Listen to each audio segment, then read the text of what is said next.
નમસ્કાર મિત્રો, વિભાગ ડીનો દાખલા નંબર 6. શહેરના એક વિસ્તારમાંથી યાદચ્છિક રીતે પસંદ કરેલા 500 પુખ્ત વયની વ્યક્તિઓનું વજન પ્રમાણે વિતરણને અનુસરે છે.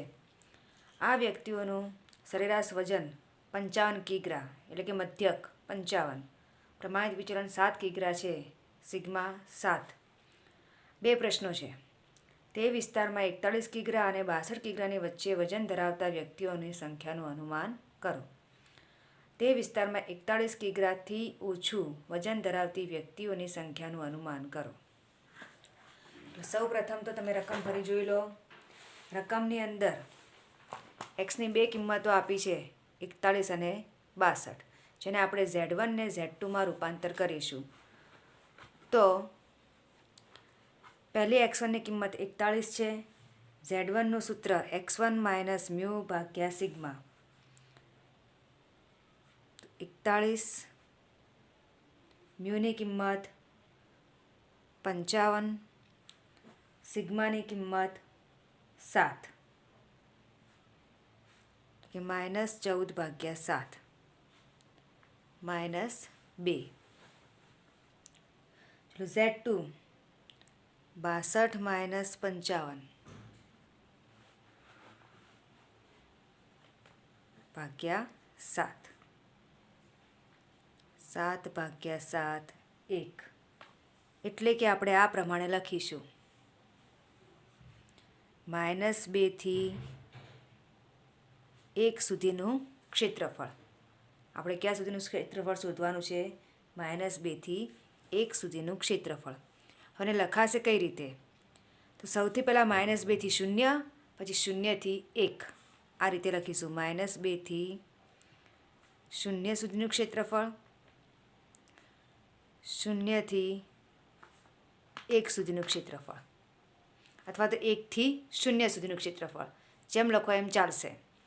હવે -2નું ક્ષેત્રફળ જોવાય ના, 2નું ક્ષેત્રફળ જ જોવાય. તમારે ફરી આ રીતે તમે લખી શકો અને ના લખો તોય ચાલે. વચ્ચે મેં જગ્યા શાની રાખી છે? તો ચિહ્ન મૂકવા માટે. પ્લસનું ચિહ્ન આવશે કે માઇનસનું ચિહ્ન આવશે, તે આપણે આકૃતિને આધારે જોઈ લઈએ. હવે આપણે એને એક આકૃતિથી સમજૂતી મેળવીશું. -∞ +∞ બરાબર વચ્ચે 0. ચલો -2, 0ની ડાબી બાજુ. ધારો કે આપણે અહીંયા -2 લખ્યા. -2 લખીને એક સીધી લીટી દોરી દેવાની. 1 ધન કિંમતો 0ની જમણી બાજુ, તો આપણે અહીંયા 1 લખ્યા. એક લીટી દોરવાની. હવે 0ની બંને બાજુ જો આ લીટીઓ આપણે દોરીએ, વચ્ચેની લીટી તો હોય જ, બંને બાજુ લીટીઓ આવે તો બંનેના ક્ષેત્રફળનો સરવાળો. આપણે આ પ્રમાણે લખ્યું: -2 થી 0 સુધીનું ક્ષેત્રફળ, 0 થી 1 સુધીનું. અહીંથી અહીંયા ક્ષેત્રફળ વત્તા અહીંથી અહીંયા ક્ષેત્રફળ. ચિહ્ન આવશે પ્લસ. તો હવે આપણે કોષ્ટકની અંદર 2નું ક્ષેત્રફળ જોઈશું. 2નું ક્ષેત્રફળ 2.0માં અને શૂન્યમાં જ જોવાય. અહીંયા 0.00માં 2.0નું 47, 72. અને 1નું પણ જોઈ લઈએ. તો 1.0નું 0માં 34, 13.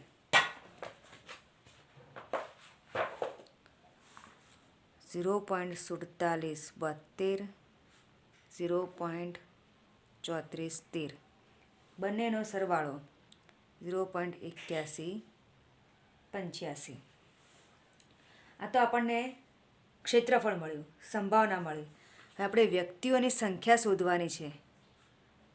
વ્યક્તિઓની સંખ્યા બરાબર, હવે તમે જુઓ ચોપડીમાં તમને કીધેલું જ છે 500 પુખ્ત વ્યક્તિઓનું વજન લીધું છે. તો 500 ગુણ્યા આપણે જે આ ક્ષેત્રફળ શોધ્યું તે 0.81, 85. બંનેનો ગુણાકાર કરી દો. તો એ બંનેનો ગુણાકાર જો પોઈન્ટમાં આવે તો રાઉન્ડ ફિગરમાં લખી દેવાનો, કારણ કે વ્યક્તિઓની સંખ્યા પોઈન્ટમાં હોઈ શકે નહીં. પહેલા પ્રશ્નનો જવાબ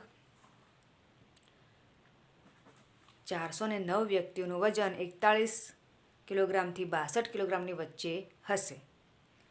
ચલો હવે આપણે બીજો પ્રશ્ન. બીજા પ્રશ્નમાં તમને એવું કીધું છે કે તે વિસ્તારમાં 41 કિલોગ્રામથી ઓછું વજન ધરાવતી વ્યક્તિઓનું વજન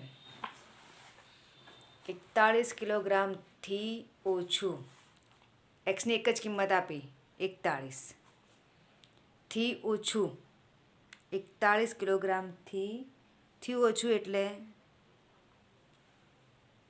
લેસ ધેનનું ચિહ્ન, થી વધુ આવે તો ગ્રેટર ધેનનું ચિહ્ન. આની સંભાવના આપણે શોધવાની છે. એક્સની એક જ કિંમત છે 41, તો આપણે એને ઝેડમાં રૂપાંતર કરી દઈએ. Z1 લખો કે Z2 લખો, જે લખો એ ચાલે. તો આપણે આગળ ગણતરી કરેલી જ છે, આ જ ગણતરી 41 - 55 / 7 -14 / 7 તો આવશે -2. હવે આને લખીશું કઈ રીતે આપણે? એક્સની જગ્યાએ ઝેડ લખવાના, ચિહ્ન તો લેસ ધેન -2. આપણે ચિહ્ન જોઈ લો, ચિહ્ન તો બરાબર જ છે. ઝેડની બંને બાજુ કિંમતો હોવી જોઈએ. ઝેડની કઈ બાજુ કિંમત નથી? તો ઝેડની ડાબી બાજુ કિંમત નથી. ડાબી બાજુ કિંમત ના હોય, ડાબી બાજુ કયું ઇન્ફિનિટિવ આવશે? માઇનસ. તો આ રકમને આપણે ઝેડની બંને બાજુ કિંમત સ્વરૂપે લખીશું -ઇન્ફિનિટિવથી -2 સુધીનું ક્ષેત્રફળ.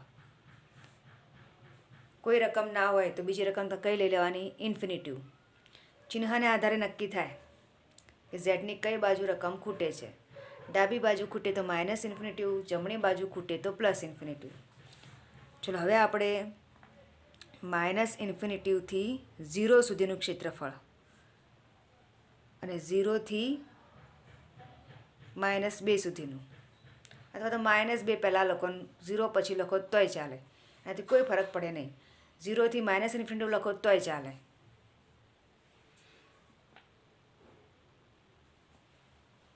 આ તમે પ્લસમાં લખશો એનું એ તોય ચાલશે, ને આવું ને આવું રાખો તોય ચાલે. પછી સરવાળો થશે કે બાદબાકી, એના માટે આપણે ફરી આકૃતિમાં એક વખત જોઈ લઈએ, કારણ કે આકૃતિના આધારે વધારે ખ્યાલ આવશે. અને આકૃતિ ફરજિયાત દોરવી પરીક્ષામાં, એને કારણે તમારા માર્ક્સમાં પણ કોઈ અડધો માર્ક પણ કાપી શકે નહીં. બસ આ પ્રમાણે દોરી જ દેવાનું. -ઇન્ફિનિટિવ તો લખેલું જ છે, -2 અહીંયા જ આવે.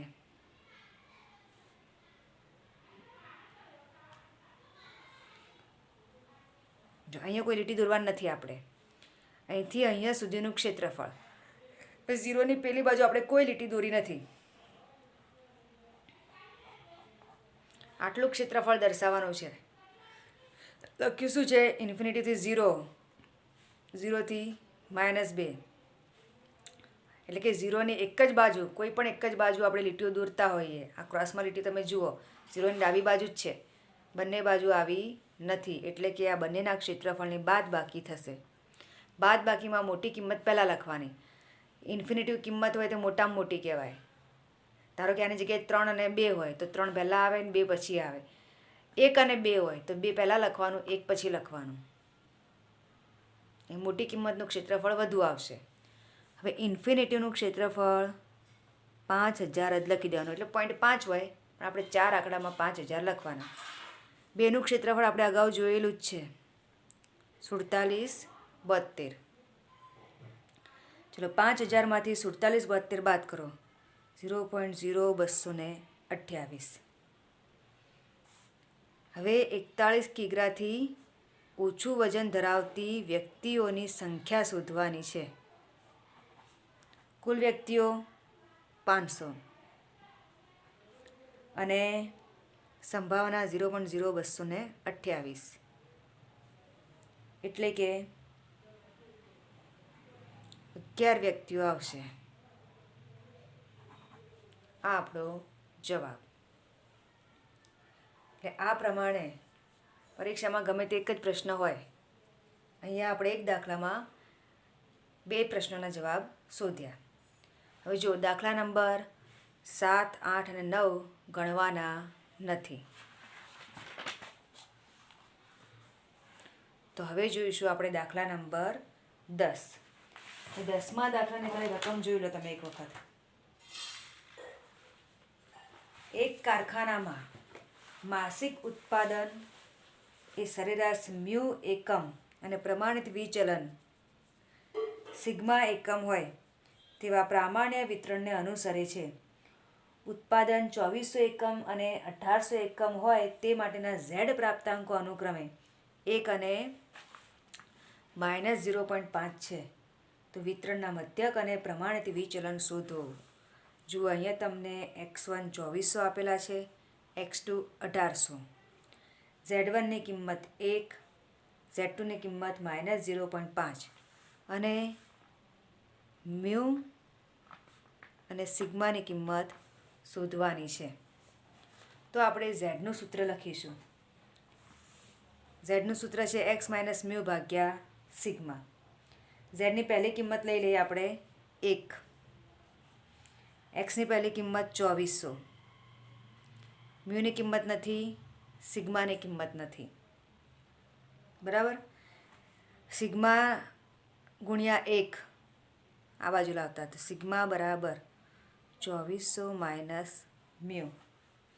આ આપણને એક સમીકરણ મળ્યું. બરાબર. હવે આપણે ઝેડની બીજી કિંમત લઈશું -0.5. એક્સની બીજી કિંમત 1800 - મ્યુ ભાગ્યા સિગ્મા. સિગ્મા આ બાજુ લાવતા -0.5 સિગ્મા 1800 - મ્યુ. આ બીજું સમીકરણ. બરાબર. સમીકરણ 1માંથી સમીકરણ 2 બાદ કરતા. ફરી લખી દઉં સમીકરણ.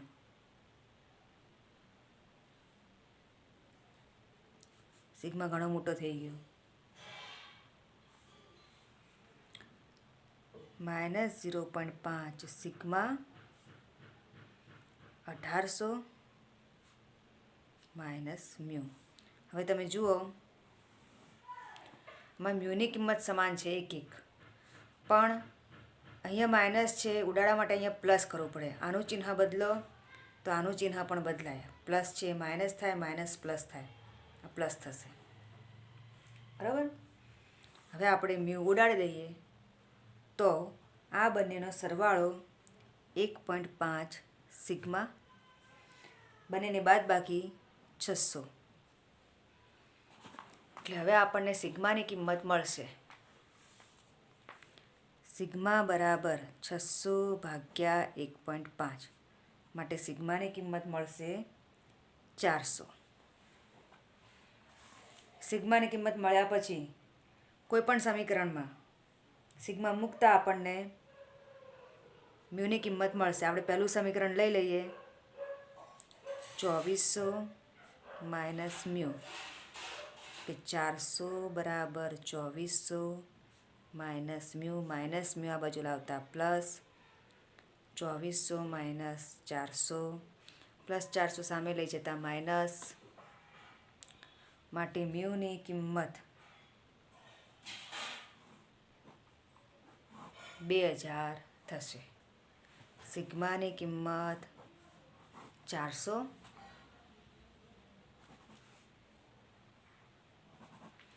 મ્યુની કિંમત 2000. સમીકરણને આધારે આપણે જવાબ શોધી કાઢ્યો.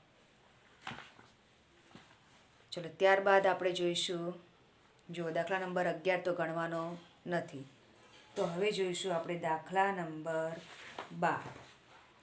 12મા દાખલાની રકમ જોઈ લો. એક પ્રામાણ્ય વિતરણ માટે પ્રથમ ચતુર્થક Q1 35, ત્રીજો ચતુર્થક Q3 65 મળે છે. તો તે વિતરણના બરાબર મધ્યના 95.45% પ્રાપ્તાંકોને સમાવતી સીમાઓનું અનુમાન શોધો. બરાબર 95.45% પ્રાપ્તાંકોને સમાવતી સીમાઓ.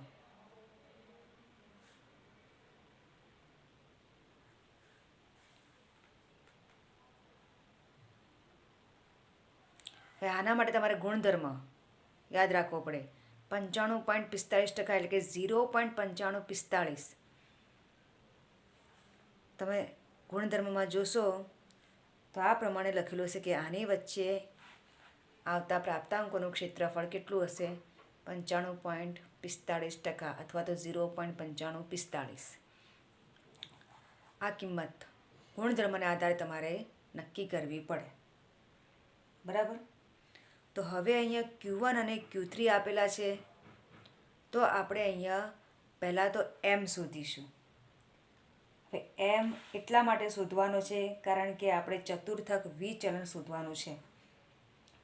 તો M બરાબર Q3 વત્તા Q1 ભાગ્યા 2. 65 વત્તા 35 ભાગ્યા 2. 100 ભાગ્યા 2 બરાબર 50. એમની કિંમત અહીંયા 50 મળી ગઈ આપણને. હવે લખીશું આપણે ચતુર્થક વિચલન. જો આપણી પાસે મ્યુ પણ નથી ને સિગ્મા પણ નથી, એ શોધવા માટેને આપણે અહીંયા ગણતરી કરીએ છીએ. ચતુર્થક વિચલન બરાબર Q3 માઇનસ Q1 ભાગ્યા 2. જૂનું સૂત્ર 65 માઇનસ 35 ભાગ્યા 2. 30 ભાગ્યા 2 15. શા માટે આપણે M શોધ્યા? શા માટે આપણે QD શોધ્યા? એ જોઈ લો. M એટલા માટે આપણે શોધેલા છે કારણ કે પ્રામાણ્ય વિતરણમાં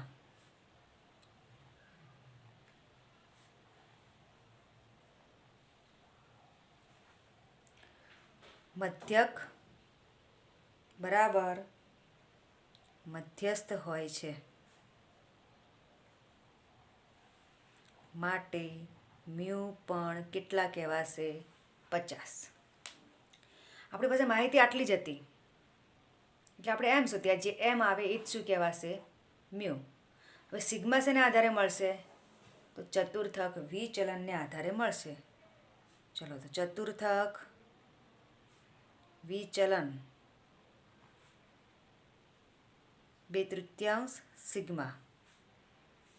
અહીંયા લખીશું આપણે 15 ગુણ્યા 3 ભાગ્યા 2 બરાબર સિગ્મા. માટે સિગ્મા બરાબર 45 ભાગ્યા 2 22.5 મળશે. હવે જુઓ, સિગ્માની કિંમત મળી ગઈ, મ્યુની કિંમત મળી ગઈ, સિગ્માની કિંમત મળી ગઈ.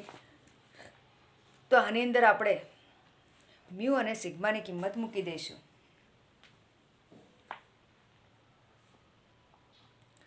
95.45%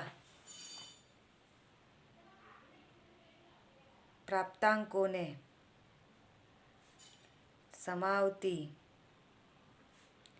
સીમાઓ બરાબર મ્યુ પ્લસ માઇનસ 2 ગુણ્યા સિગ્મા. એટલે કે મ્યુ માઇનસ 2 સિગ્મા થી મ્યુ પ્લસ 2 સિગ્મા. મ્યુની કિંમત આપણે મૂકીશું 50. 2 સિગ્માની કિંમત 22.5. 50 2 22.5 માઇનસ અને પ્લસ. ચલો પહેલાં ગુણાકાર કરીશું. 45 પછી સરવાળો 45. તો 5 થી સરવાળો 95. આ આપણો જવાબ થશે. 95.45% પ્રાપ્તાંકોને સમાવતી સીમાઓ કઈ? 5 થી 95. તો આ પ્રમાણે આટલા દાખલા તમારે વિભાગ ડીના ગણવાના છે. એના પછી આપણે વિભાગ ઈ જોઈશું. નમસ્કાર.